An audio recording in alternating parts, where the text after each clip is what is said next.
Bismillahirrahmanirrahim. Assalamualaikum warahmatullahi wabarakatuh.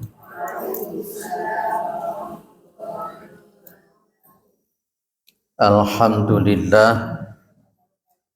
Alhamdulillahilladzi arsala rasulahu bil huda wa dinil haq liyudhhirahu 'ala dini kullih wa kafa billahi syahida. Asyhadu an la ilaha illallah wa asyhadu anna Muhammadan abduhu wa rasuluhu la nabiyya ba'dah. Allahumma shalli ala Muhammad wa ala alihi wa sahbihi wa man tabi'ahum bi ihsanin ila yaumiddin, amma ba'du. Kita bersyukur kepada Allah atas segala nikmat yang diberikan oleh Allah kepada kita semua, terutama sampai pada pagi hari ini kita masih diberi kekuatan iman dan Islam, kita masih diberi kesehatan dan kesempatan sehingga kita bisa melaksanakan kewajiban kita untuk thalabul ilmi, menggali agama Allah Subhanahu wa taala. Mudah-mudahan kesempatan semacam ini senantiasa diberikan oleh Allah kepada kita semua sampai nanti kita menghadap kepada Allah yang tentunya dalam posisi husnul khatimah. Amin. Salawat salam tetap terlimpahkan kepada Rasulullah Muhammad sallallahu alaihi wasallam sebagai khatamil anbiya wal mursalin, penutup para nabi dan rasul, yang tidak ada nabi lagi sesudah Nabi Muhammad sallallahu alaihi wasallam. Ibu-ibu yang dimuliakan oleh Allah Subhanahu wa taala, ada delapan nasihat khusus Imam Al-Ghazali kepada muridnya. Ya, di antaranya tentang masalah debat.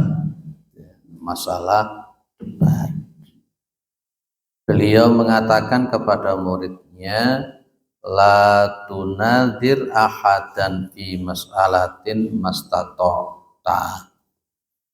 Jangan sekali-kali kamu itu mendebat seseorang di dalam sebuah permasalahan selagi kamu itu bisa. Karena memang di dalam berdebat itu efek negatifnya lebih banyak daripada positifnya. Apalagi yang debat itu podo-podo gak isoe, podo-podo gak ngerti nih, ya toh. Akhirnya sing muncul yo eyelan, kepu-kepuan, jambak-jambakan. Nah, Imam Al-Ghazali Imam Asy-Syafi'i pernah ngomong gini, kalau saya berdiskusi dengan orang yang punya ilmu, mungkin saya bisa mengalahkan dengan hujah-hujahnya, dalil-dalil. Tapi kalau saya berdiskusi dengan orang yang mohon maaf bodoh, saya tidak akan pernah menang. Itu ya.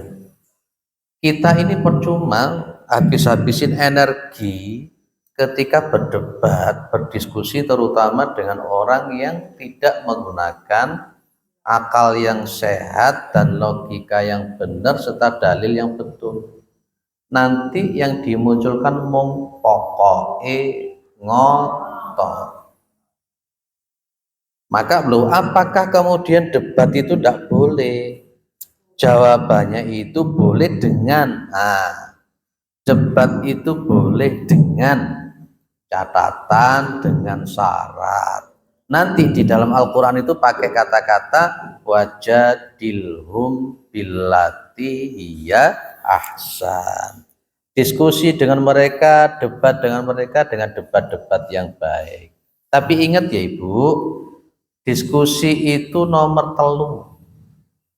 Diskusi itu nomor 3. Yang diperintah oleh Allah itu pertama ud'u ila sabili rabbika bil hikmah. Dengan hikmah dulu. Hikmah itu apa sih Pak? Pak sampean. Hikmah itu apa tuh Bu? Ajak mereka ke jalan Tuhanmu itu dengan jalan hikmah. Hikmah ini maknanya macam-macam. Di antara pendapat itu, hikmah itu berarti memang mampu menempatkan sesuatu pada tempatnya. Siapa yang kita hadapi, kita paham. Maka Nabi ngomong, alimun nasa biqadri uqulihim. Ajari manusia itu sesuai dengan kondisi kognitif. Kognitif itu ya pengetahuan mereka. Tidak semuanya orang. Gitu loh. Dulu pernah saya bilang Bu, yang kita ajak itu ada 3 ya modelnya ya Bu ya. Ada orang yang tidak tahu, ada orang yang tidak mampu, ada orang yang tidak mau. Apa bedanya?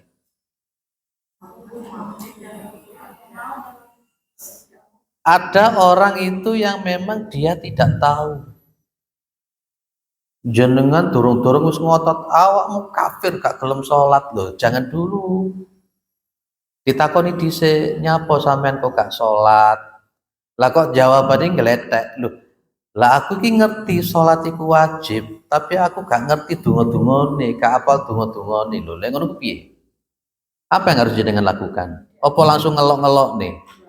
Bukan, memberikan pengajaran kepada dia. Makanya Al-Qur'annya bumi. Al-Qur'annya itu mengatakan wa takum minkum ummatun yad'una ilal khair wa ya'muruna bil ma'rufi baru wa yanhauna 'anil munkar. Antara ya'muruna bil ma'ruf dengan yad'una ilal khair itu beda. Syekh Al-Utsaimin itu menyebut ya'muruna bil ma'ruf itu ketika penjelasan itu sudah dijelaskan. Ketika pengetahuan itu sudah diberikan. Kalau mereka sudah tahu sholat itu wajib, nah baru ngajak kita sholat. Kalau mereka itu sudah mulai mengetahui tentang bagaimana doa-doa sholat itu, baru kita ngajak untuk sholat. Tapi kalau mereka jangankan untuk bacaan sholat ali bengkong ya orang paham, berarti apa yang harus dilakukan dulu? Ya mengajarkan dulu, memberitahu dulu. Itu maksudnya yad'una ilal khair. Itulah mana al-hikmah diantaranya. Ojak balak-balik kofar kafir ae ojo lae kaya ngono kuwi. Nah, tapi bukan berarti kita tidak boleh tegas. Tegas itu harus, prinsip itu harus. Tapi bagaimana tata cara untuk mengajak itu yang harus diperhatikan. Nun sewu. Ada orang yang disampaikan benar, tapi tata cara menyampaikannya nggak benar. Kira-kira gimana? Iya, kadang-kala memang yang disampaikan benar, tapi cara menyampaikannya nggak benar lah. Ini yang bikin kemudian orang bukan berarti dia menolak kebenaran, bukan. Tapi kadang-kala merasa harga dirinya diinjak-injak, kadang merasa, lah itulah yang disebut dengan hikmah. Setelah hikmah baru wal mau'idotil hasanah, ya nasihat yang baik. Baru yang ketiga wajadilhum billati hiya ahsan. Diskusi dengan mereka dengan diskusi yang baik. Berarti debat atau diskusi itu nomor piro? Nomor 3. Seringkali yang dimunculkan di masyarakat di nomor 1 kan durung-durung wis gelo. Itu loh. Apalagi kalau hatinya nggak legowo untuk menerima perbedaan pendapat. Durung-durung wis suudon dhisik, wis a priori dulu. Itu ndak boleh. Maka Imam Al-Ghazali menyebut jangan suka berdebat, karena di dalam debat itu ada konsekuensi yang cukup banyak, dosanya lebih banyak daripada manfaatnya. Nanti akan kita bahas bagaimana cara debat itu dan harusnya kayak apa kalau kita mau berdebat itu ya. Oke, Bu, debat itu bisa menimbulkan akhlak-akhlak yang tidak baik. Debat itu bisa menimbulkan akhlak yang tidak benar. Apa contohnya?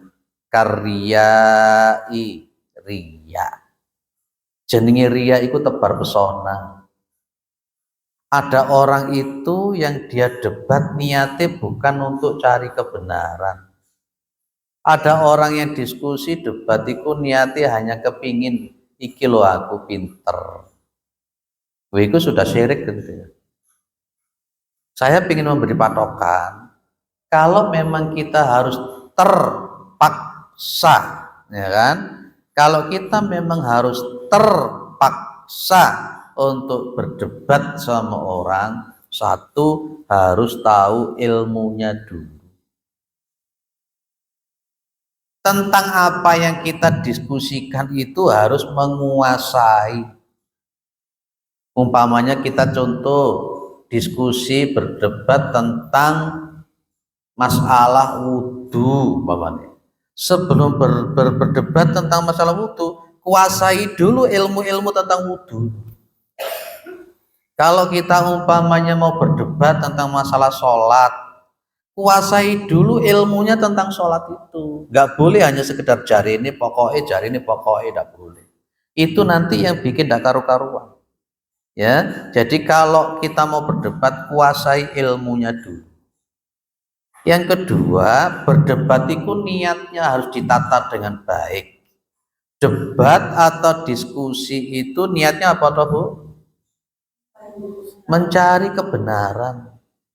Dan nanti andai kata di perdebatan itu muncul kebenaran yang berbeda dengan apa yang kita yakini, maka nomor tiga, hatinya harus legowo untuk melepaskan apa yang kita yakini selama ini. Lah selama ini kan enggak.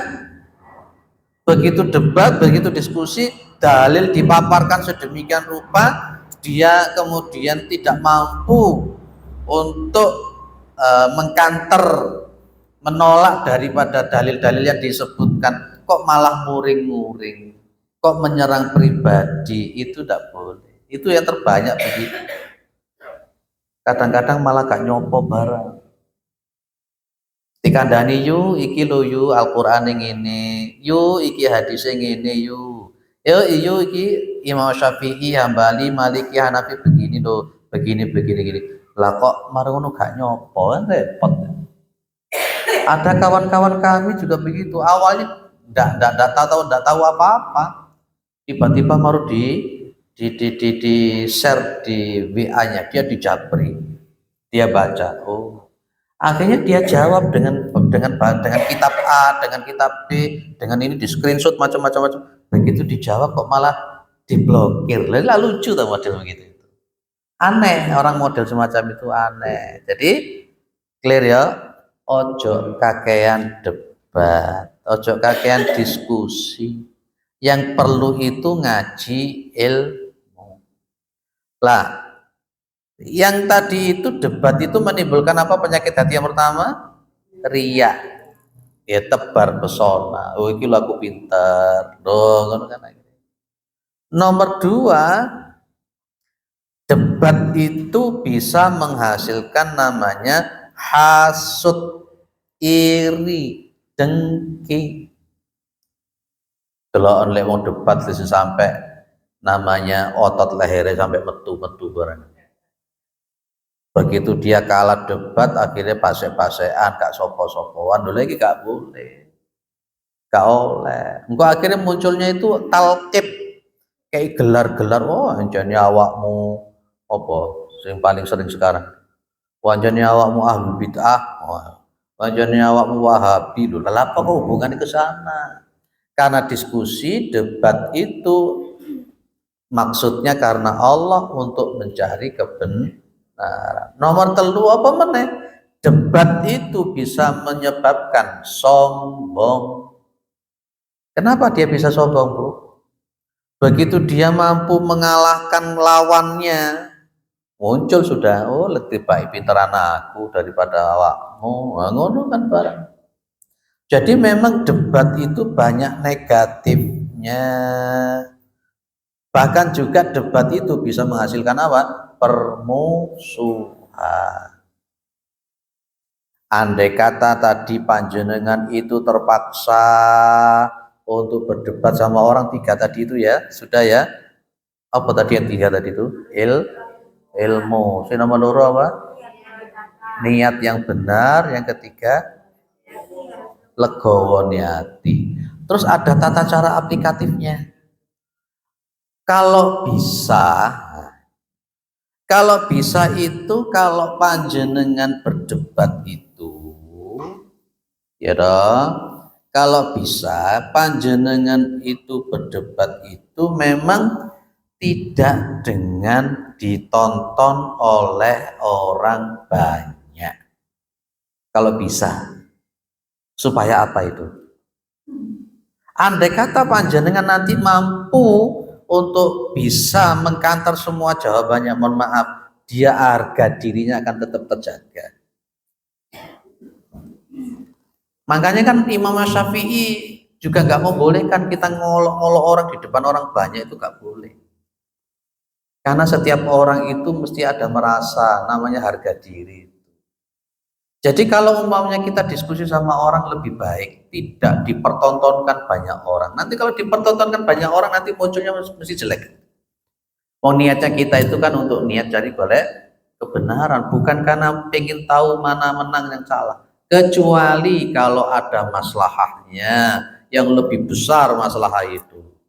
Di depan orang banyak tidak apa-apa, tapi dengan catatan tadi, sing debat ya podo-podo pintere, sing debat ya podo-podo alimnya, sama-sama punya niat yang benar, niatnya yang lurus karena Allah, dan niat untuk mencari kebenaran. Dan kemudian andai kata terkena mana yang benar, maka orang yang tadi itu bisa di dalam tanda kutip dikalahkan, harus rujuk dan legowo menerima itu.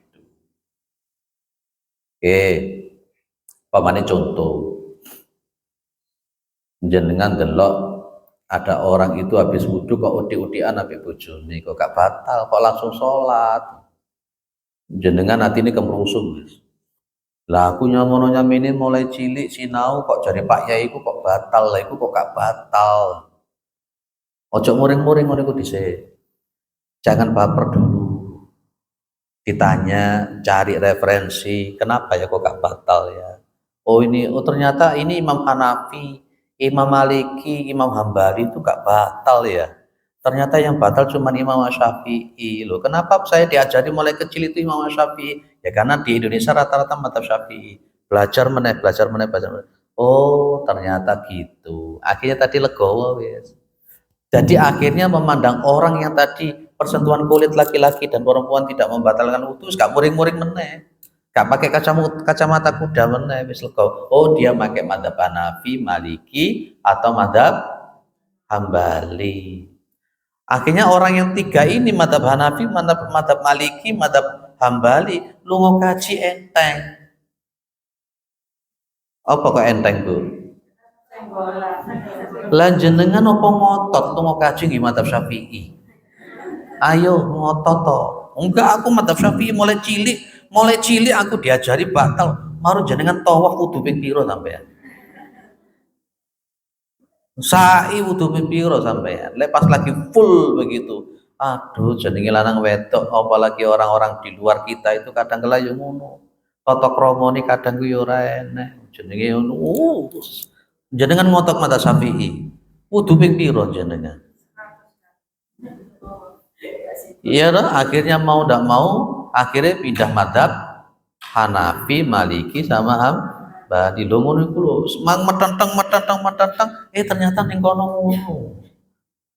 Marang ngono jenengan iki kene ngotot enggak pokoke lek tarawih kudu 23. Barono budal umroh pas Ramadan lho aku di kono kok mek 13 rakaat lho apa katanya muring-muring jenengan. Di sana cuma 13 rakaat tarawihnya di sana. Terus tiap malam ada witirnya. Di kene kalau witir jenengan baru di kono dijak witir lho bingung jenengan. Itulah fungsinya belajar secara komprehensif, membuka semua cakrawala untuk belajar. Karena di dalam Islam itu ada 4 madhab yang besar itu yang harus dipelajari. Ojo didhisikne ngotote dhisik. Ojo didhisikne ngeyel dhisik. Ojo didhisikne muring-muring dhisik engko tambah malah dadi ndarekno mung suwan. Dibuka dulu cakrawalanya, dibuka hatinya, kok beda apa belajar. Jenengan marono salat, lek jenenge gak sinau tenanan, jenengan ngenteni asyhadu alla ilaha illallah ya. Di sebelah sampean attahiyatu lillah wa sholawatu wa thayyibat. Gak kusuk jenengan. Mikirno iki mau gak mandek-mandek iki. Begitu jenengan maca ngene mbek ngelirik iki wong iki nyapa sih tangane kok ora mandek-mandek. Ngono malian. Itulah kalau memang nggak ada ilmu itu akhirnya jadi begitu. Enggak akhirnya muring-muring sholat atau dulinan ini apa. Jangan begitu. Lek ngono iku cari referensi kenapa ya, madhab siapa ya seperti ini. Atau malah di Malang juga ada Allahu Akbar. Bukan ini, tapi Allahu Akbar. Loh, ayo. Itulah penting. Maka jangan dahulukan debat dulu. Kalau melihat ada orang berbeda, bertanya boleh. Tapi yang paling pokok kata Imam Al-Bukhari, al-ilmu qabla al-amal. Ilmu itu harus didahulukan sebelum amal. Termasuk tadi sadurunge diskusi ilmu niku duwono dhisik. Clear ya, Bu? Makanya lek dijak ngaji sing semangat supaya gak gumunan. Apa gumunan? Ya gumunan. Engko delok wong beda titik gumun, beda titik gumun. Engko lek dadi kiai, lek kiai niku mang gumunan, engko jamaah mesti dilarang ke ngaji tempat lain. Santri-santri gak oleh ngaji nang kiai kono. Ngono malian. Karena kiai niku mang ya ngono gumunan pisan. Akhirnya Islam bukan malah bersatu, tapi Islam itu malah jadi perpecahan, gontok-gontokan. Ono sing gontok-gontokan gini. Akhirnya direwangi gak sopo. Awakmu apa? NU, aku Muhammadiyah. Ngono malian. Awakmu apa? Muhammadiyah. Aku NU wis gak sopo-sopoan. Beda kelompok orang ngono carane. Clear ya, Bu? Nah, inilah pentingnya belajar tazkiyatun nafs. Baik. Tadi apa? Kalau mau diskusi lebih baik tanpa ditonton oleh orang. Karena niat kita bukan untuk ditonton orang, tapi niat kita berdiskusi itu adalah untuk mencari kebenaran. Kadang-kala ada juga yang bilang, Ustadz, saya tadi mau tanya di forum, tapi saya tidak mau. Saya nunggu bicara berdepan aja sama jenengan. Nanti kalau saya sampaikan di forum nanti jadi tidak karu-karuan. Oh ya, bagus itu. Bagus untuk tetap menjaga itu. Clear ya, Bu? Kemudian di samping tidak di depan orang, kita menganggap sama. Kita menganggap sama, tidak membedakan. Kebenaran itu muncul dari kita atau muncul dari dia. Itu sama saja. Sama saja. Dan kebenaran itu letaknya bukan di mulut kita atau bukan di mulut orang. Tapi kebenaran itu ada di dalam Allah yang punya kebenaran. Al-haqqu mir rabbika wa la takunanna minal khasirin.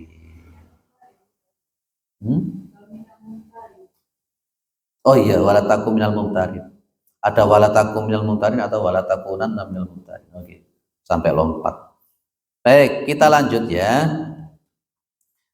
Maka di posisi seperti ini Imam Al-Ghazali memberikan kaidah-kaidah ilmu. Ya.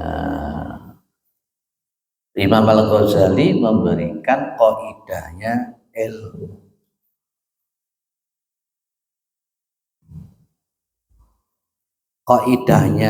Kaidahnya tentang ilmu itu apa?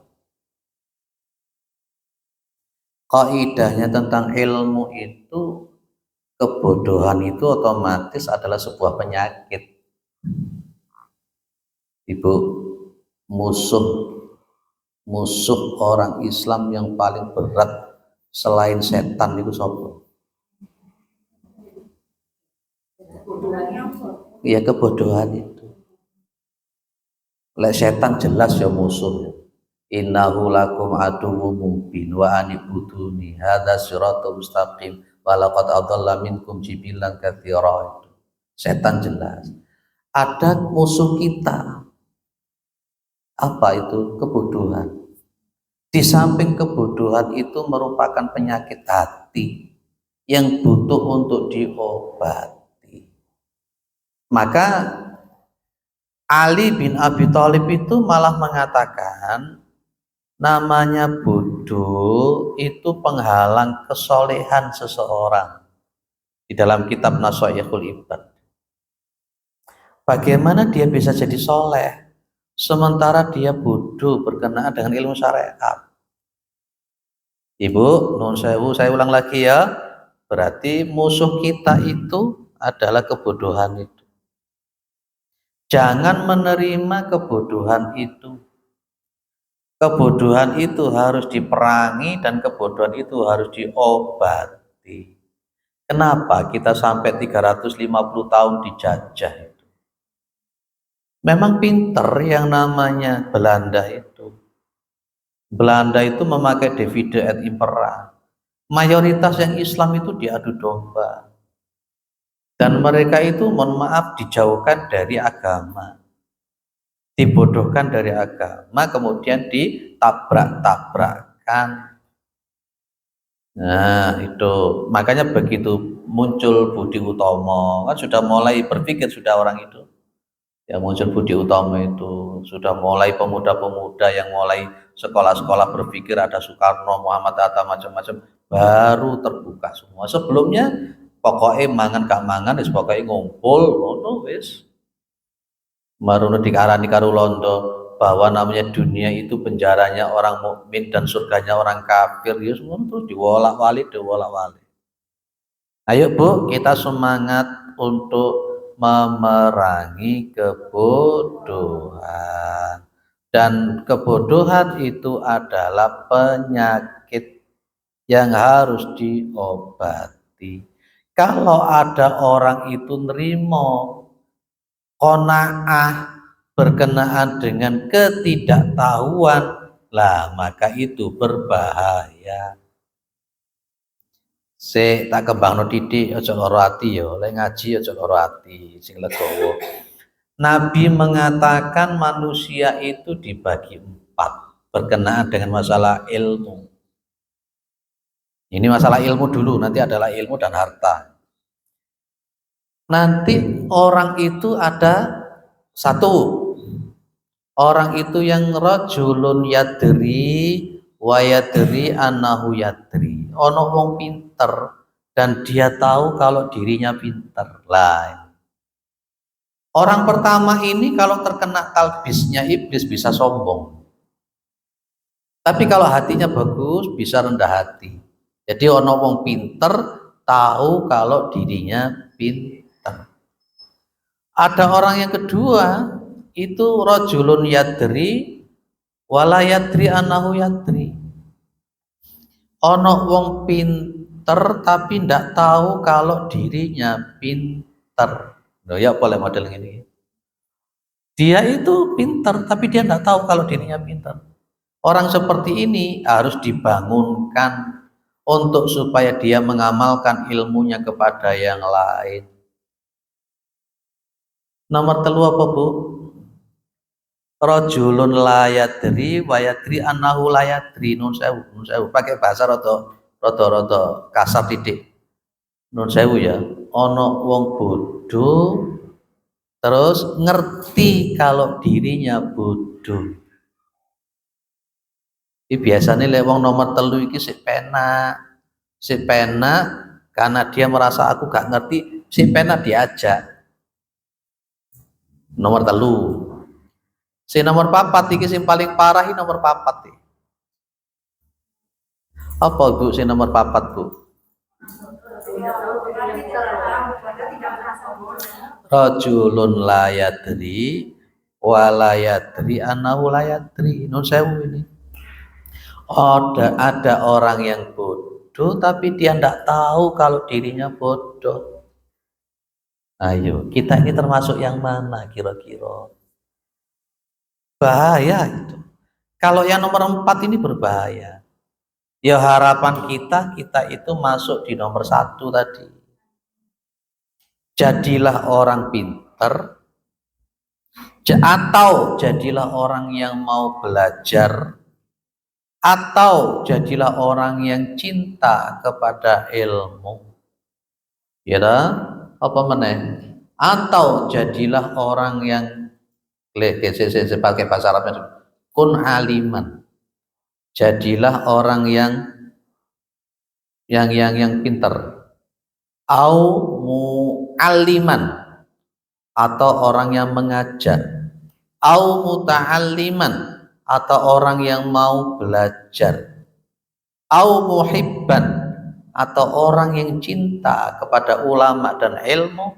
Walatakun khomisan, jangan jadi orang yang kelima. Jangan jadi orang kelima itu maksudnya piye? Nun sewu, pinter ya ora. Pinter ya ora. Mengajar ilmu ya ora.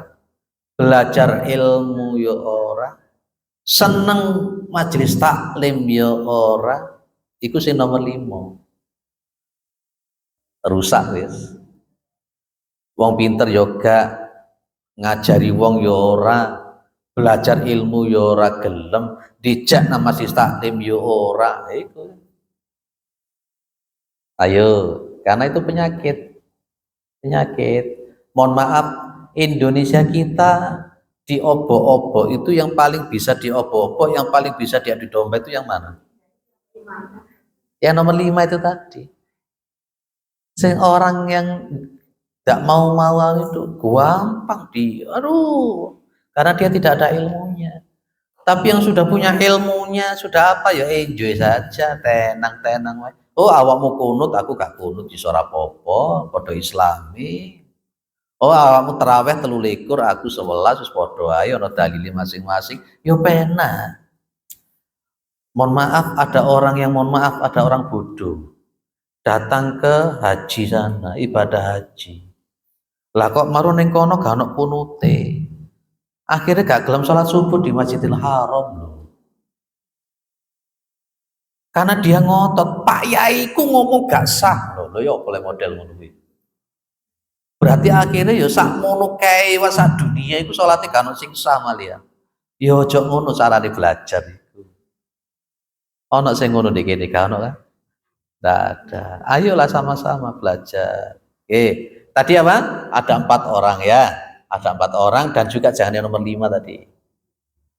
Berkenaan dengan ilmu dan harta itu juga terbagi 4. Berkenaan dengan ilmu dan harta itu juga jadi 4. Kalau tadi ilmu saja itu 4. Kalau ini digandeng ilmu sama harta. Karena memang ada hubungannya kadang-kala ilmu sama harta itu. Ada Nabi bilang gini Bu, nun sewu. Ono uang iku pinter, agamane pinter. Tapi sekaligus sugih. Sekaligus kaya. Enak mau model gini. Gus pinter agamane, soleh, sugih. Itu kata Nabi. Orang yang pertama ini, insya Allah itu kebahagiaan duniawi. Ada orang nomor 2 kata Nabi, pinter ilmu agamane, Ya maca Quran ya fase, agamane ya paham, tapi dia melarat, gak ada duit belas. Kata Nabi, orang yang kedua masih mending, dengan ilmunya itu bisa menjaga dirinya untuk selalu taat kepada Allah. Yang nomor tiga diwalik, ada orang itu yang bodoh masalah ilmu, tidak mau tahu tentang ilmu, nggak ngerti masalah agama, tapi sugih. Orang nomor tiga ini kata Nabi bahaya, karena tidak ada rem dari ilmu agama itu, akhirnya dia akan membelanjakan hartanya sakaru-karuan. Sing paling rusak sing nomor papat. Sing nomor papat itu kata Nabi apa? Nun sewu, ono wong iku agama ya ora paham, ya belajar agama ya ora gelem, greget ngerti ya ora gelem, dhek ya mohon maaf melarat. Apa nih sih dipilih kira-kira? Nggak usah dipilih. Oh, gak usah dipilih. Lah kok gak usah dipilih? Ilmu ya gak ono, duit-duit ya gak ono, salat ya ora, duit-duit ya ora, lho ya apa dipilih? Jenengan lek kate mantu sing dipilih sing nomor piro? Nomor siji. Oh, pinter sugih. Ada berapa persen di dunia? Kadang-kala ono sing pinter sugih tapi minteri ya susah lah ngono. Oh ya sombong adigang adikuno ya akeh, saenak udele dhewe ya aja ngono. Nah, maka pentingnya akhlak itu di situ. Pentingnya akhlak tauhid. Wis ya, jadi jangan jadi orang yang bodoh yang tidak mengerti tentang kebodohannya. Jangan juga jadi orang yang nomor 5 tadi, pinter yo enggak, ngajar yo enggak, belajar yo enggak, kita masih taklim yo enggak, jangan sampai. Dan jangan sampai menjadi orang yang keempat lagi, yang nomor 3 tadi, apa duit-duit yo ora, ilmu yo ora.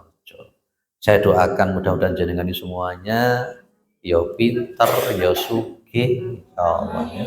Nanti menantunya pun juga menantu yang yo pinter, yo sugih. Lihat ya. Ono to sing ngono. Ono. Kata Nabi kan 4. Golek ono sing ayu, nasabe apik, ya punya ekonomi bagus, agamanya bagus. 4. Ya, lek golek wong lanang ya ngono lek iso. Golek mantu wong lanang ganteng, nasabe bagus, duwite akeh, agamane kuat. Ojo sing kaya sing di pondok iku, dadi kiai 50 santri digarap kabeh iki apa ceritane? Viral ya iku 50 ya. Ya Allah, astagfirullah. Sing situke meneh ya ngono. Sing apal 30 juz iku lho. Iku malah lanang padha lanang. Makanya golek pesantren hati-hati. Mencarikan pondok pesantren hati-hati. Ada yang didiskusikan sebelum saya masuk berikutnya.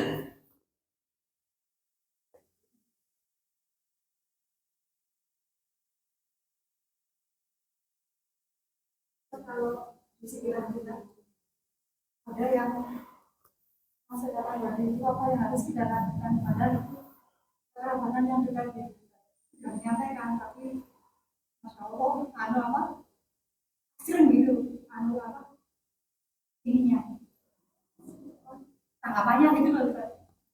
Oh, oke. Ya perasaan kayaknya sudah pakai itu ada yang tauran kalimah, golongan sendiri, yang alif lain dan gitu kayaknya sih berusaha seperti itu, tapi apa tanggapannya sering banget. Nggih, memang ada orang-orang tertentu itu kalau memang atine iki ya wis peteng ya. Dicelup ya ora jemek. Dipepe ya ora iso garing, memel terus. Kita sudah memakai metode apapun, pakai kata-kata yang baik, pakai hikmah yang baik, ilmu yang baik, tapi tetap tidak mau menerima. Memang ada yang semacam itu. Dan itu memang ada faktor yang melatar belakang. Contoh gak usah atu-atu, Abu Thalib itu mau beriman apa enggak? Tidak. Padahal Abu Thalib itu ya bersama Nabi sejak usia 8 tahun ya Nabi. Padahal Abu Thalib itu yang ngerti Muhammad itu akhlaknya kayak begitu. Muhammad itu Nabi bla bla bla. Abu Thalib itu tetap gak beriman. Wong duduk kuburan karo mabuk. Ya, pernah jenengan melihat ada orang duduk kuburan mbek mabuk. Hatinya wis peteng. Tahu kalau itu adalah tempat orang mati, tapi dia tetap hatinya tertutup. Itu namanya Al-Qur'an, khatamallahu ala qulubi. Kalau memang kita berhadapan dengan orang semacam itu, kita sudah pakai cara yang baik, dalil yang baik, ngomong yang baik dan sebagainya, dia tidak mau terima. Iling-iling dengan kata-kata Allah, innaka la tahdi man ahbabta walakinnallaha yahdi may yasha. Nabi Muhammad juga diingatkan dengan ayat itu. Ngotot kepingin Abu Thalib itu masuk ke dalam Islam. Pas begitu meninggal dunia, Abu Thalib dalam posisi kafir, toh. Nabi Muhammad sedih bukan main, tapi ternyata akhirnya muncul ayat itu. Muhammad, innaka la tahdi man ahbabta. Engkau tidak bisa memberikan hidayah kepada orang yang engkau cintai. Walakinnallaha yahdi may yasha. Tapi Allah itu yang memberikan petunjuk kepada orang yang dikehendaki. Ya sudah, beres. Kita yang kemudian menyampaikan sesuatu kebenaran dengan cara yang paling baik kok ditolak. Gak usah loro hati, gak usah nangis, gak usah mangkel, gak usah muring-muring, gak usah nyepai lawang. Kok dong-dongi wis muring-muring mari bingung lek ganti lawang. Ora usah banting-banting piring. Kok dong-dongi muring-muring mari bingung lek tuku piring. Ojo ngono. Sudah, itu serahkan kepada Gusti Allah. Ngono aja. Enggak usah muring-muring. Untuk apa? Kita ini tidak bisa menjadikan orang jadi baik. Kita hanya menyampaikan kebenaran dengan cara-cara yang terbaik. Maka dakwah kita itu yo mengajak, bukan mengejek. Dakwah kita itu merangkul, bukan sepakat ya Bu? Sepakat. Maka akhlak itu ditonjolkan. Maka nilai ketemu sing senyum, ojo metutut. Iya. Jenengan kate dakwah nang wong, dorong-dorong wis masang wajah sing metutut. Wong iki wedi dhisik ya. Wong iki sangar. Itu ya Bu ya. Wis ojo loro ati. Enggak ya. Ojo loro ati. Sampaikan kepada Allah. Wong Kanjeng Nabi yo pas dakwah nang Thaif, hijrah nang Thaif malah dilempari pakai batu. Malah justru sing lempari batu malah didungakni karo Kanjeng Nabi. Jenengan lek dilempari batu ngono ndungakni apa wis apa piye?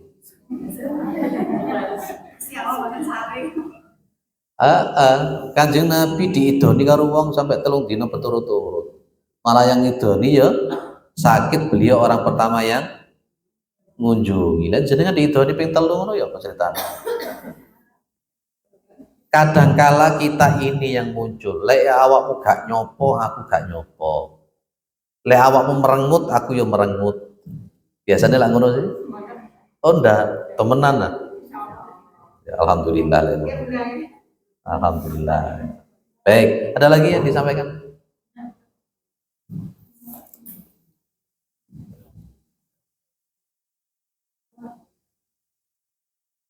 Nggih. Iya.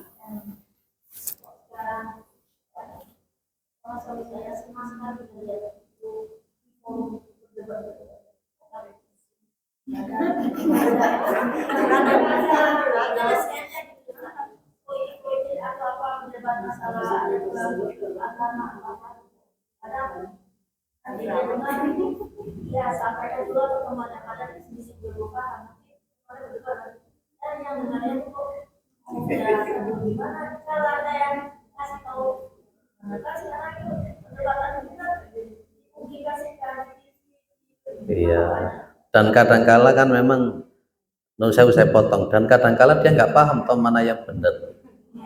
Dan kadangkala yang menang itu yang menang retorika saja, padahal secara bukti juga nggak ngerti. Oh,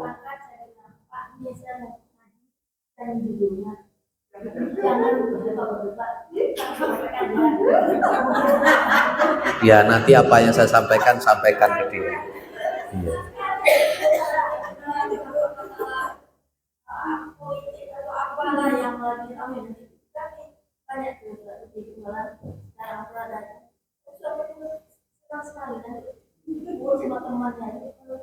Enggak kemudian dibuat bahan diskusi. Iya, kadang diskusinya jadi campur gibah ngerasanya.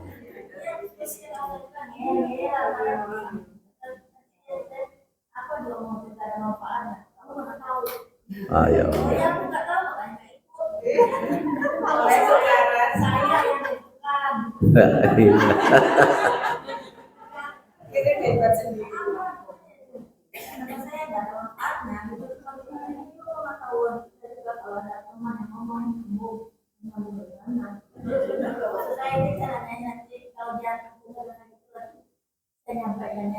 Iya. Ya apa yang saya sampaikan tadi disampaikan pelan-pelan. Kan jenengan nyatet toh tadi. Iya. Iya, jadi memang ya memang diawali dengan kesabaran ya, memang diawali. Makanya tadi saya bilang kalau mau berdebat itu bukannya tidak boleh berdebat itu, tapi ada cara-caranya. Ya didawali dengan niat yang benar, ilmunya dan sebagainya. Jangan koyok-koyok, koyok-koyok benar, koyok-koyok benar. Wah, sepakat dengan ini padahal ya belum tentu itu. Ya, kayak Abu Janda sama Felixo. Kalau seperti itu jelas ya, Abu Janda goblok dan ya kita jelas Felixo. Lagi ini beda lagi, beda lagi. Terus itu aja Bu jawaban saya. Nanti jangan sampaikan ke titip salam dari Pak Junari. Ya. Nah, jangan suka berdebat karena suka berdebat itu ya tadi konsekuensinya dulu, masya Allah. Dosanya lebih besar, akhlaknya juga semakin apa, manfaatnya juga nggak begitu ada. Lagi pula Allah mengatakan wala taqfu ma laisa laka bihi ilmun inna sam'a wal basara wal fuada kullu ulaika kana anhu mas'ula. Jangan kamu suka meneliti sesuatu yang memang sebenarnya kamu tidak tahu, tidak ngerti apa-apa. Kenapa? Karena sesungguhnya mata, telinga, hati itu nanti akan dimintai pertanggungjawaban. Kemudian kita ngomong di depan orang koyok yoyo, padahal itu kita tidak ngerti ilmunya tentang itu, juga berbahaya juga. Nanti dimintai pertanggungjawaban omongan-omongan kita itu. Oke, maka tadi saya bilang debat harus diawali dengan ilmu. Dengan ilmu, mulai duwe ilmu yojo. Eman nanti malah jadi tukaran. Ya buktinya tadi suami istri jadi tukaran. Buktinya itu. Ya. Tetap ilmu sama adab harus jalan.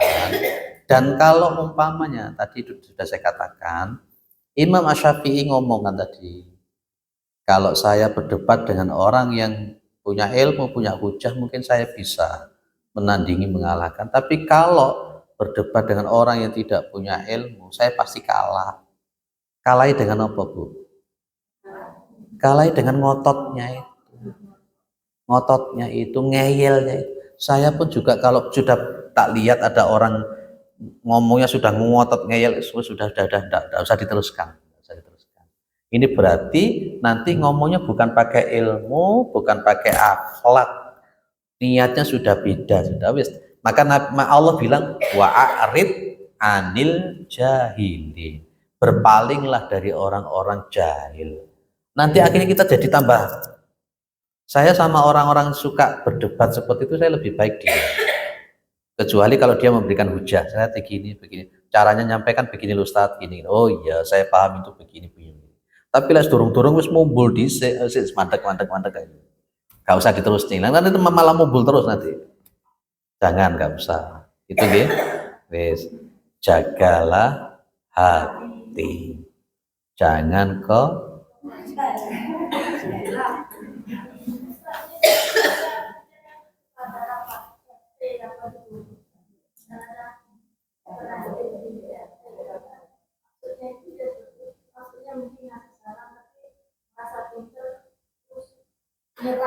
betul. Yaitu karena faktor tadi yang saya sampaikan, etika, adab, ilmunya nggak dipakai. Makanya tadi untuk debat itu konsekuensinya ada apa tadi? Ria, hasud, sombong, mangkel, permusuhan, kan tadi itu begitu. Itu efek sampingnya debat kalau ilmu dan adab tidak disertai. Oke, Ibu, fikih sama akhlak didahulukan. Akhlak, jangan didahulukan fikihnya dulu, akhlaknya dulu, akhlaknya dulu. Baik, ibu-ibu yang dimuliakan oleh Allah. Jadi tadi sudah saya bilang bahwa yang namanya jahil, kebodohan itu adalah penyakit. Lah dokternya itu adalah ulama. Tapi ulama yang kayak apa itu pun juga harus hati-hati. Nanti di mendekati hari kiamat itu kita akan semakin menemukan yang sebenarnya bukan ulama tapi disebut ulama. Ini yang berbahaya. Orang yang tidak punya kapasitas untuk jadi kiai tapi ditokohkan menjadi kiai,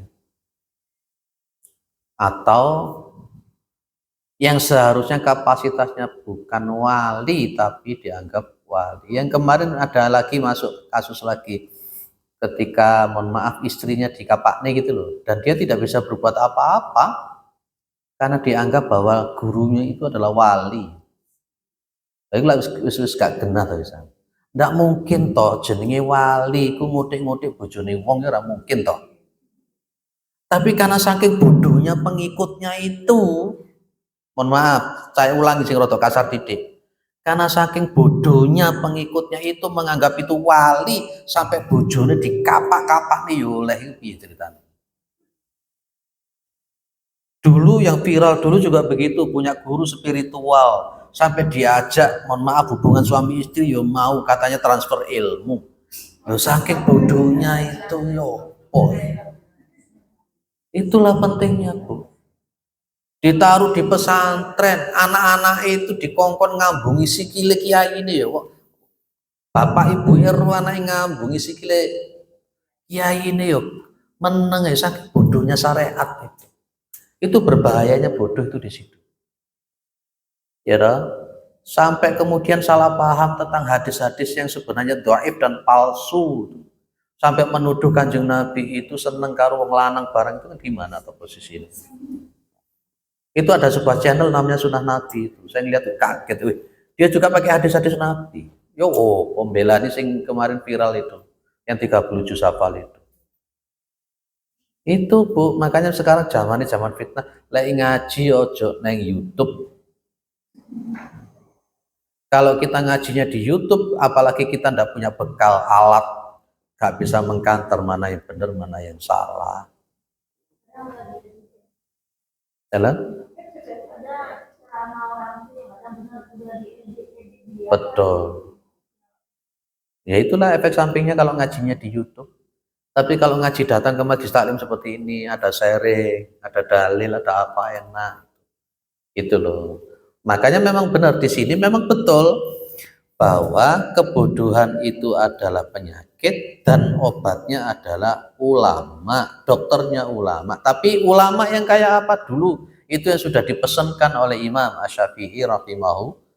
Karena nanti ada era ruwaibidah.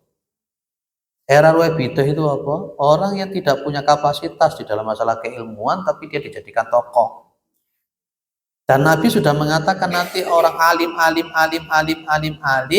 itu nanti akan oleh Allah dicabuti nyawanya. Dicabuti nyawanya. Ya? Setelah dicabut nyawanya, nanti kemudian akan digantikan oleh orang-orang yang tidak punya kapasitas. Betul nanti kata Nabi, ulama uhum syarrun nasi min tahti adimis sama wa min indihim takhruju al fitnah. Bahwa apa namanya, ulama-ulamanya orang Islam nanti di akhir zaman itu adalah sejelek-jeleknya manusia yang di bawah kolong langit ini, dan justru dari ulama-ulama itulah nanti akan muncul fitnah-fitnah, kekacauan-kekacauan. Ada muncul kemarin siapa namanya, Saiful Karim, muncul lagi namanya Abbas Setu ngomong surga ki gak ono, neraka gak ono lho iki. Oh iki azab kubur gak ono. Lah ngomong ngono barang iki ya apa ceritane? Jenengan seneng ngono kuwi. Ya, makanya memang efek samping, memang betul ya Ghazul Fikri yang dikatakan. Baik, Ibu yang dimuliakan oleh Allah, penyakitnya kebodohan itu setidak-tidaknya ada 4 di sini.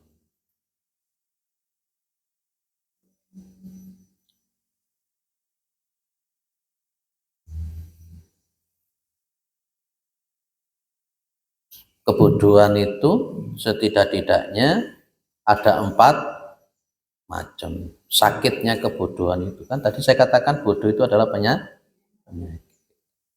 Poin pertama tentang kebodohan itu, ada orang itu sing gelem diobati, ya ono sing gak gelem diobati. Nah ini menarik sekali. Kebodohan itu penyakit. Lah kalau dia itu kemudian penyakitnya gak mau diangkat, ini repot, berbahaya. Makanya tadi saya bilang bahwa memang ada orang yang tahu kalau dia itu bodoh. Ini masih enak untuk diobati. Tapi yang repot itu kalau dia tidak tahu kalau dirinya itu bodoh. Koyok-koyok iya wis pinter padahal ya ora pinter. Koyok-koyok iya wis hebat padahal ya ora hebat. Ngono lho. Nah, maka di sinilah harus kita ini termasuk bagian yang mana? Kita ini termasuk bagian yang mau untuk diobati. Andai kata kemudian panjenengan itu termasuk sudah mulai berobat untuk menghilangkan kebodohan-kebodohan, maka berobat terhadap kebodohan itu tidak aja cukup 1 hari 2 hari. Sampai kapan? Ya sampai kita mati. Ilmu itu banyak. Ya sampai kita mati pun ilmu tidak akan bisa kita serap seluruhnya dari ilmunya agama. Jadi maka muncul kata-kata tolabul ilmi minal mahdi ilal lahdi. Ya, menuntut ilmu itu dari buayan ibu sampai di liang lahat. Jangan pernah bosan-bosan untuk golek ilmu, banyak. Untuk masalah agama saja ada Al-Quran. Al-Quran ini bercabang nanti. Ada ilmu tafsir, ada ulumul Quran. Ulumul Quran ini cabang meneh. Banyak cabangnya. Hadis. Hadis itu yang ada diroyah, ada riwayat, sanad, matan, wah semacam-macam. Itu baru Quran hadis loh. Belum nanti jenengan bahasa Arab. Berkembang lagi nahwu, sorob, mantik, balaghah, wah gak karu-karuan. Belum lagi nanti usul fikih. Nanti ada fikih berkembang lagi ya, ada fikih qawaidul fikih dan macam-macam. Tidak nutut kita itu sampai mati ilmu tidak akan selesai. Wong kita ngaji ayyuhal walad bala-balik lali-lali kok. Ini padahal kita pikir tuwi pisak mene iki lho ya ora mari-mari ngajine. Belum lagi nanti ngaji yang tebel. Kalau saya ngaji di Ahmad Yani itu ngaji Targhib itu 4 jilid kitabnya. Saya baru jilid pertama. Itu satu bulan 2 kali orang mari-mari. Ya saya ngaji di Al Ikhlas itu Asmaul Husna. Cuman 1 jilid. Berapa tahun nggak selesai-selesai. Itu ilmunya Allah nggak habis-habis. Lah kalau kemudian kita itu gak gelem ngilmu, ya terus ketinggalan. Nah, jadi ya harus kita memposisikan sebagai orang yang mau diobati. Jenengan tau gelem diobati? Ono uang iku sampai mbasek aku 2 tahun. Pokoknya krungu aku sing ngaji mesti dhek metu dari masjid. Mentahjir. Pokoknya pokoknya dengar kalau yang ngisi pengajian di situ saya metu deh. Setelah 2 tahun dia datang ke saya, Ustadz saya minta maaf. Loh lapo kok minta maaf nang aku? Selama 2 tahun aku ngene. Oh alah, lapo mas aku. Saya itu paling benci lain jeneng ngaji, terutama ngaji tauhid. Oh, bicara masalah dukun, bicara masalah jimat, bicara mana. Terus sekarang gimana? Bismillah saya tobat, seneng saya ngaji tauhid sekarang. Itu sampai orang itu tantangan.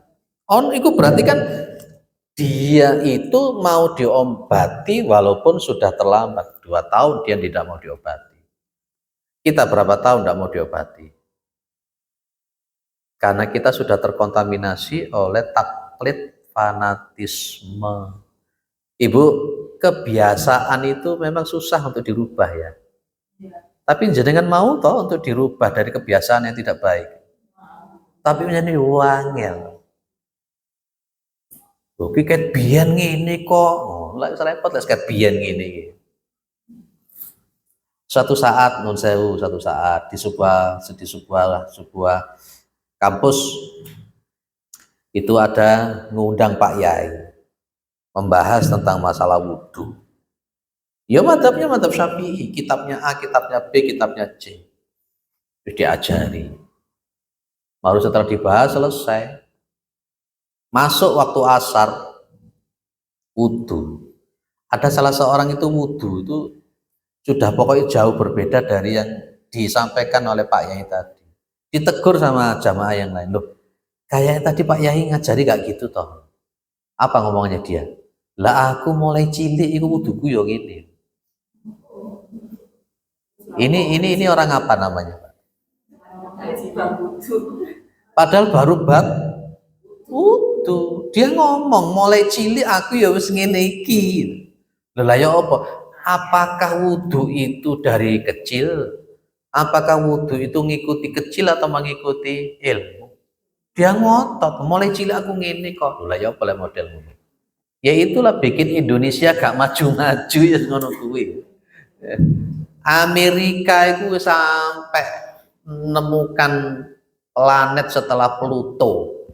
Kita ngaji masalah kunut gak mari-mari. Betul ya?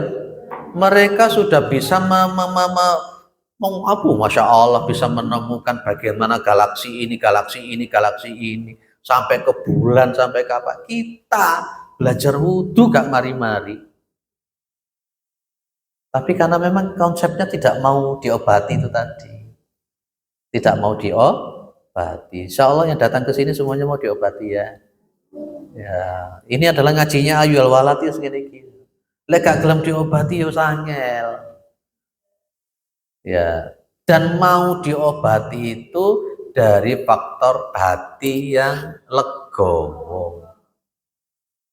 Itu namanya sarhus sadri, jembare hati. Makanya Nabi Musa itu lek donga piye? Rabbis shrahli sadri wa yassirli amri wahlul 'uqdatam min lisani yafqahu qawli. Nabi Musa lu sampai donga ngono. Wahai Allah jembarne hatiku.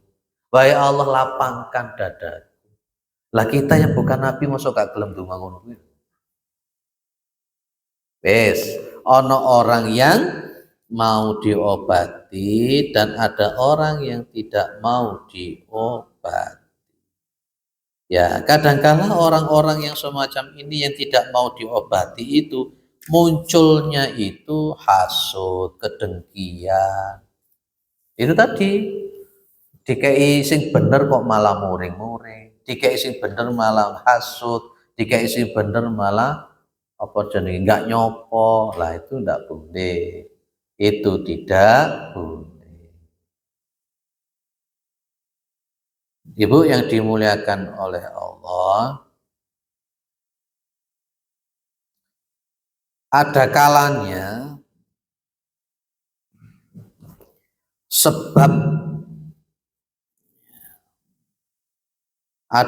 sebabnya itu karena kebodohan itu sendiri.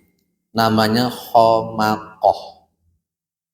Mohon maaf, hamkun itu bukan bodoh secara kognitif loh ya. Nun sewu tak kembangkan, namanya hamkun. Kenapa sih kok disebut dengan jahiliyah dulu itu? Apakah mereka itu wong bodoh-bodoh, wong idiot-idiot? Enggak, mereka itu pintar-pintar. Mereka itu kalau dari sisi sastra Arab juga sering mengadakan lomba-lomba, perlombaan siapa yang punya syair yang paling bagus. Tata bahasa Arab atau sastranya itu luar biasa, ditempel dia. Tapi kenapa mereka itu tetap dikatakan orang-orang bodoh?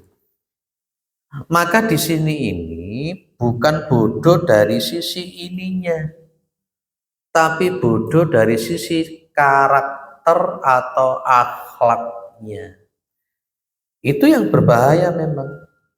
Nah, itu yang berbahaya memang. Lah ngobati orang yang model gini sih repot. Kalau yang modelnya mohon maaf bodoh secara kognitif, bisa ditelaten. Terus ditakoni songo kali songo piro gak ero dikairitan. Itu kognitif sih ini bodoh. Tapi kalau bodoh secara akhlak ditimbulkan karena kebodohan gengsi. Oh aku gengsi mosok aku kate ngaji karo arek cilik. Nah, itu namanya hamkon juga, bodoh tapi bodoh secara karakter. Umpamane was dek itu kelompokku kok. Wong ustadku itu toko Madinah, dek ustadku itu kok endi. Lah itu juga namanya hamkon, bodoh tapi bodoh secara karakter, secara akhlaki, secara adab. Kayak tadi itu. Aku NU kok, awakmu Muhammadiyah, aku Muhammadiyah, awakmu NU. Lah itu namanya jahiliyah. Bodoh tapi bodoh bukan secara kognitif tapi bodoh secara karakter karena dia tidak mengetahui tentang konsep asobiyah itu. Ibu orang asobiyah itu tidak diakui sebagai umat Nabi loh, berbahaya loh. Apa asobiyah itu? Asobiyah itu pokoknya kacamata kuda, fanatik taklid iku wis kacamata kuda. Apa kata Nabi? Laisa minna man da'a ala asobiyah wa qatala ala asobiyah wa mata ala asobiyah. Bukan termasuk golonganku orang yang berdakwah karena asobiyah. Bukan golonganku orang yang berjuang karena asobiyah. Dan bukan golonganku orang yang mati karena asobiyah. Apa contohnya asobiyah? Ya itu tadi sudah saya sebutkan tadi. Aku tidak mau aku terawih di yang 11, aku 13 bendino kok. Ini bukan dibangun atas dasar ilmu, tapi atas dasar asobiyah. Tidak mau aku sholat sing gak ono kunute, aku bendino ono kunute. Lah ini asobiyah. Nggak boleh begitu, harus diteliti kembali dan sebagainya. Nggak mau aku kumpul sama mereka, duduk kelompok, sampai ngucap salam tuh gak belum jawab. Itu asobiyah, itu berat model. Lah itulah yang menjadi bikin orang itu menolak. Makanya Imam Al-Ghazali itu menyebut yang bisa menolak kebenaran itu ada beberapa macam. Kira-kira yang bikin orang itu menolak kebenaran itu apa? Sombong. Satu. Ya sombong itu yang menyebabkan apa? Ada poin-poin orang menolak kebenaran. Menolak kebenaran itu adalah kesombongan. Nah, sebab-sebab menolak kebenaran karena kesombongan itu apa? Satu. Yang paling banyak menurut Imam Al-Ghazali diantaranya itu karena faktor usia.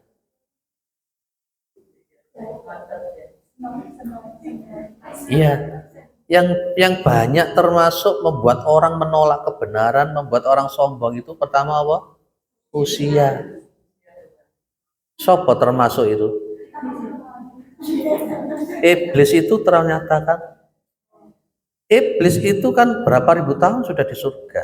Begitu diciptakan Adam, bahasanya sing pena lah ngene, wong aku iku luwih apik teko Adam, aku iki diciptakan teko api, dia diciptakan dari tanah, aku luwih senior teko Adam. Ini arek cilik ae lho. Ini Bu, ini nih faktor yang banyak terjadi ini. Ngaku wis tuwek kok. Aku wis tuwek masuk ngaji wudu gak mari-mari. Iya bener ya. Diajak ayo ngaji apa saiki? Ngaji bab thaharah. Ngomong, wis tuwek kok ngaji thaharah gak mari-mari. Lho masalahnya thaharah iki durung bener. Atau mungkin sapa sing ngaji iku tuwek apa nom sing nom lah apa ngaji nang arek nom aku wis tuwek kok.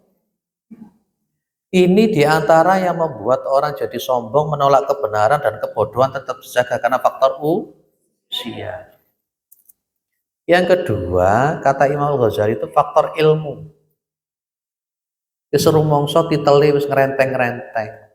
Lho ngaku iki doktor kok awakmu sih lulusan SMA. Lho aku iki profesor kok awakmu sih S1. Aku wis S tung-tung kok. Aku wis duwe ilmu aku wis mondok, aku wis apal. Lah iki ilmu. Padahal belum tentu orang yang mondok itu lebih pintar dari yang tidak mondok. Belum tentu yang hafal itu ngerti daripada yang tidak hafal. Nomor telu apa yang dadek menolak kebenaran karena sombong? Karena faktor harta.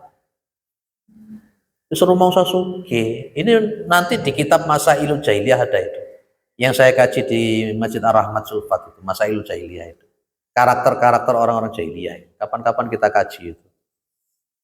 Karena apa tadi harta suruh mongso sugih. Si nomor 4 suruh mongso ada jabatan karena kedudukan. Yang nomor 5 ini juga banyak terjadi kata Imam Ghazali karena faktor nasab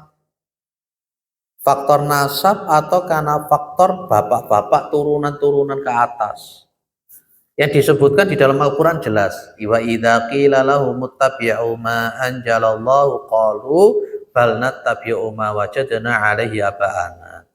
Ketika mereka itu disuruh, diajak untuk ikuti Al-Qur'an, ikuti apa yang diturunkan oleh Allah, mereka ngomong, cukup bagi kami apa-apa yang kami warisi, kami dapati dari bapak-bapak moyang-moyang kami. 5 inilah yang bikin orang suka menolak kebenaran. 5 inilah mohon maaf nanti menjadikan sebuah bentuk jahiliyah, kebodohan secara akhlaki, adab dan karakter. Wis gak boleh fanatik taklid membagi buta. Pak, saya fanatiknya ke Islam. Oh, harus.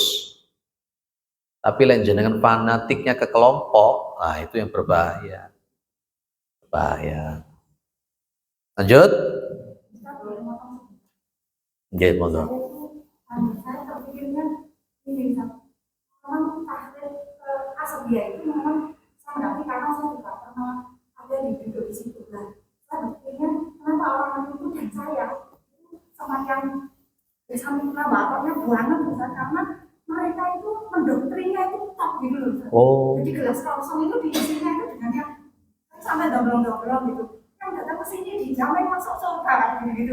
Pokoknya yang aku gitu loh. Jadi orang yang kosong itu ya, masalah juga semacam kayak misalnya airnya ini nanti diminum ini kalau kayak ini, nah itu air yang nanti sama penyaingnya, nah itu saya pernah kayak gitu. Jadi memang orang-orang yang kosong terus mereka dengan bahasanya yang enak gitu loh, terus kayak ada yoninya gitu loh, jadi kayak kita itu hipnotis gitu loh. Nah itu makanya saya berpikir salah satu terbesarnya faktor untuk bisa itu ya namanya Allah. Jadi saya tuh sangat gemes gitu karena saya masih punya banyak teman-teman, sangat banyak yang masih tetap di sana gitu. Itu yang memang, nah saya berpikirnya gini, yang mereka itu lamanya ini saya pikir coba-coba dari mana dengan ilmu yang seperti itu, padahal mereka juga nah itu loh. Jadi kembali lagi yang di Mayasa itu tadi. Iya, ya karena faktor satu yang memang secara faktor jahil secara kognitif juga. Banyak ada orang baik yang nampaknya Masya Allah tapi dicuci otaknya. Iya, karena racunnya itu wah luar biasa. Sampai kadangkala ada kelompok tertentu yang dibaiat sampai dia mengkafirkan orang tuanya sendiri. Sampai segitunya. Bahkan rela sembuhlah mereka-mereka ini memang. Ulamanya itu gitu loh. Mereka tuh dapat modal dari mana? Keberaniannya, ilmunya yang berani menyesatkan apa mereka itu nggak apa lah itu dosa gitu sama pikir Iya. sejauh itu gitu. Dan ulamanya memang berani betul untuk menyesatkan orang lain. Jangan ngaji ke sana, ini ustadz ini sesat. Jangan ngaji ke sana, ustadz ini sesat. Luar biasa. Jamaah saya justru pas ketika hadir di tempat seperti itu langsung dia sadar malahan. Ada, mohon maaf, ada jamaah saya cerita banyak. Dan ada jamaah saya yang juga sudah puluhan tahun di sana juga sadar. Justru pas ketika muncul list nanti kita ngajinya hanya ke ustadz ini saja ya. Ya selain ke ustadz ini gak boleh. Dari situ dia malah sadar malah. Loh, kok begini, ini aliran apa? Itu alhamdulillah dengan izin Allah akhirnya dia tidak sampai. Dan kadang-kala sampai di bayat, digoneng di begitu. Nah, hati-hati. Banyak aliran-aliran seperti itu zaman sekarang. Sampai dia itu bahkan bermakmum di selain kelompoknya saja tidak mau. Betul itu. Ya, bahkan untuk ngaji duduk di majelis taklim seperti ini kalau bukan ustadznya dia tidak pernah mau kok. Banyak zaman sekarang eksklusif seperti hati-hati. Kita jangan ikut-ikutan. Kita pakai akal sehat saja. Pakai akal sehat dan terus minta kepada Allah supaya kita ditemukan dengan hidayah yang sebenarnya. Aku biyen yo ngono, biyen. Saya sempat nggak malas bertahun-tahun ya. Iya, tapi akhirnya saya berpikir belajar kembali ya enggak. Itu ya Bu, ada lagi Bu, sampaikan Bu. Ada? Sudah panas atau sudah ngajinya terpahami apa mboten? Terpahami nggih. Ngajinya provokator apa provokat? Enggak ya, enggak provokator ya. Berapa yang ditangkap? Oh alam. Yang ditangkap 5%, alhamdulillah. Terus pokoknya orang metu kiwa, mlebu kiwa. Kalau sudah metu kiwa ya mlebune kiwa, metune kiwa juga repot. Yang nomor 3, yang bikin orang itu apa namanya tadi itu kebodohan, penyakit kebodohan itu tetap ada. Itu karena faktor ayakuna murtarsyidan. Murtarsyidan itu nuwun sewu. Karena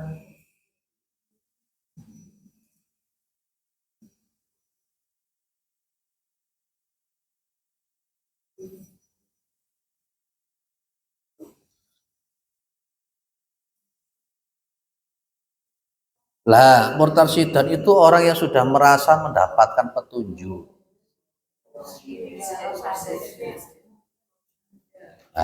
Dari kata-kata rosada. Kalau kemarin kita bicara namanya mursyid. Kalau yang kedua tadi itu karena faktor hamqoh, gerumpung, bodohnya bodoh secara adab etika. Kalau ini murtarsyidan, wis rumangsa wis mendapatkan petunjuk. Biasanya orang-orang semacam ini nanti masuknya kepada konsep apa? Sombong tadi, hasud tadi, tidak mau sudah. Wong aku wis pinter kok. Aku wis pinter, wis aku gak usah ngaji meneh. Tes baik. Kita masuk ke nasihat khusus yang kedua. Kurang berapa menit? 15 menit. Kita tadi mulainya belum. Tambah 10 menit lagi. Lek ngaji dawa-dawa kadang kala yo. Oh yo, bosen yo.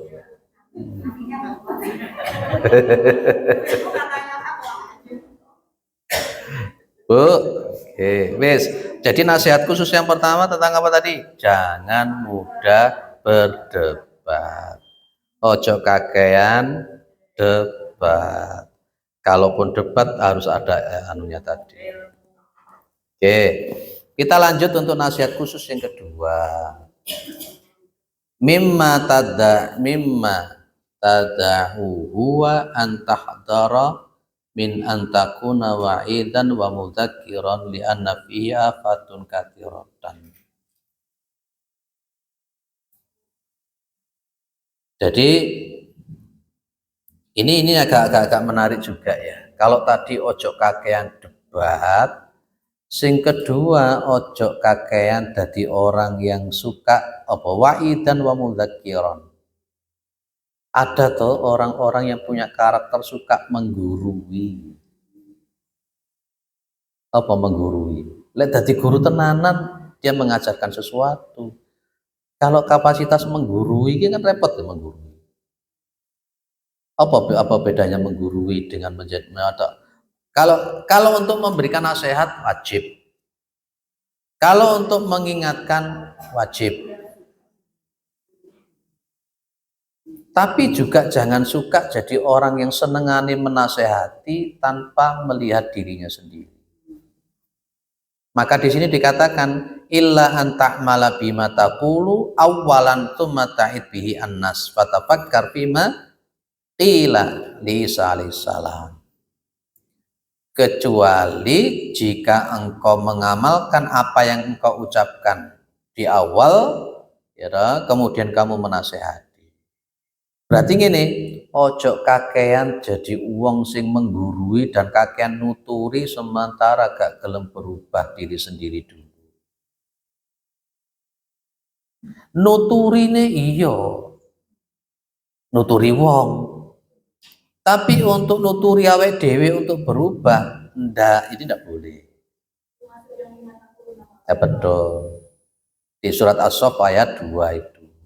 Tapi katanya lihatlah, jangan lihat siapa yang menyampaikan, tapi lihatlah apa yang, nah itu kalian refleksi. Dikompromikan. Jadi begini loh ya. Watawasau bil haqqi watawasau bis sabr itu kewajiban. Seorang Islam itu yo gelem nuturi, yo gelem dituturi. Lah ini harus. Kadangkala orang itu mek senengane nuturi tapi gak gelem dituturi. Senengane ngandani tapi gak gelem dikandani. Ojo dadi wong model ngono kuwi. Kalau umpamanya kita sudah menjadi posisi orang yang punya kapasitas nuturi, ya ojo alergi dituturi dan juga harus bisa merubah diri sendiri. Al-Quran mengatakan, ya ayyuhalladzina amanu lima taquluna ma la taf'alun kabura maqtan indallahi an taqulu ma la taf'alun. Wahai orang-orang beriman, kenapa kalian itu mengucapkan sesuatu yang tidak kalian lakukan? Dosanya besar ketika kamu itu mengatakan sesuatu yang kamu itu tidak melakukan. Umpamane gak ado-ado, le tole sholat le, ayo sholat tapi mlebu surga. Lah dondonge sing ngongkon malah gak sholat. Anake dikongkon ngaji le, ayo ngaji. Dondonge sing ngongkon gak ngaji. Jangan begitu.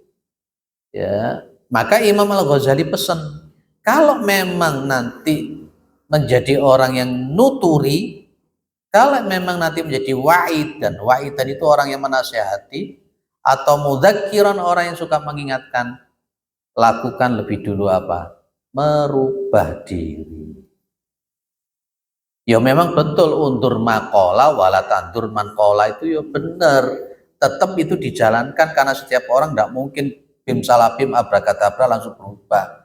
Tapi setidak-tidaknya kudu ono proses. Nah, itu seharusnya juga ada proses. Dieling-eling Bu, jenengan itu ya boleh menasehati karena itu kewajiban. Bunyinya kan itu toh.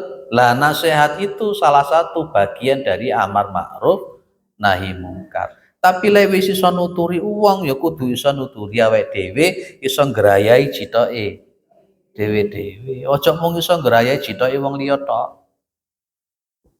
Makanya saya itu kadang-kala juga berpikir ya, Pak, dia mau balik loh Pak, tapi kelakuannya ngono kuwi. Ya kita bangun husnudzon dulu, kecuali kalau kita paham intinya. Kalau yang kemarin yang 50 santrinya digarap itu, saya yakin itu bukan kiai. Itu namanya ikiai. Saya yakin. Ya karena jelas sekali betul. Jadi makanya memang Pak lek ngono golek guru itu ya kudu milih ya bener memang. Cari guru ya sing omongane ya sak penampilane, sak tingkah lakune bisa digugu ya ditiru. Itu milih-milih tapi bukan fanatisme. Clear ya? Lah, untuk memberi nasihat itu memang sebenarnya haknya orang muslim yang lain ketika mereka minta untuk dinasehati. Haknya orang Islam yang lebih saya? 6. Nasihatnya orang Islam yang lain itu ada berapa? 6. Siji, kalau mereka bersin dan mereka mengucapkan alhamdulillah, kita harus mengucapkan yarhamukallah. Ojo menengahi kan gitu ya. Yang kedua, kalau mereka itu mengundang, undangannya itu bukan maksiat, ya kita datang, itu haknya dia. Kalau dia mengucap salam, ya kita menjawab, itu haknya dia. Kalau dia sakit, ya kita menjenguk. Kalau dia meninggal, ya kita nyelawat, kita meramut. Dan kalau dia minta nasihat, ya dinasehati. Itu haknya dia, itu hanya orang Islam itu 6 itu, jangan sampai dilanggar. Lah modelnya zaman ini saya sekarang datang ke sini karena diminta untuk menasehati, makanya aku yo nasehati tenanan. Tapi tetap bukan berarti saya kemudian melalaikan diri saya untuk melakukan ini. Makanya benar Bu, kalau panjenengan itu mengajar, ilmunya akan tetap bertambah terus. Justru dengan mengajar ilmu akan semakin bertambah. Justru dengan semakin belajar ilmu juga semakin bertambah. Oke, sini dulu. Insya Allah di pertemuan yang akan datang kita akan bahas di nasihat-nasihat khusus yang berikutnya. Oke, nanti tinggal nasihat khusus itu nanti kemudian akan habis ya, akan habis. Atau mungkin ini malah kepotong, nggak nyampe sampai 8. Tapi tidak apa-apa.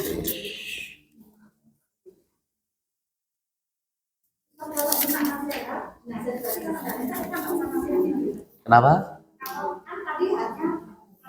Kalau minta nasihat ya dinasihati, berarti kalau nggak minta ya kita nggak usah nasihatin. Ya enggak ngono. Sekiranya ketika memang munculnya ke amar ma'ruf nahi mungkar itu. Iya. Wes mudah-mudahan bermanfaat. Mudah-mudahan kita husnul khatimah. Baik, subhanakallahumma wa bihamdika asyhadu an la ilaha illa anta astaghfiruka wa atubu ilaik. Assalamualaikum warahmatullahi wabarakatuh.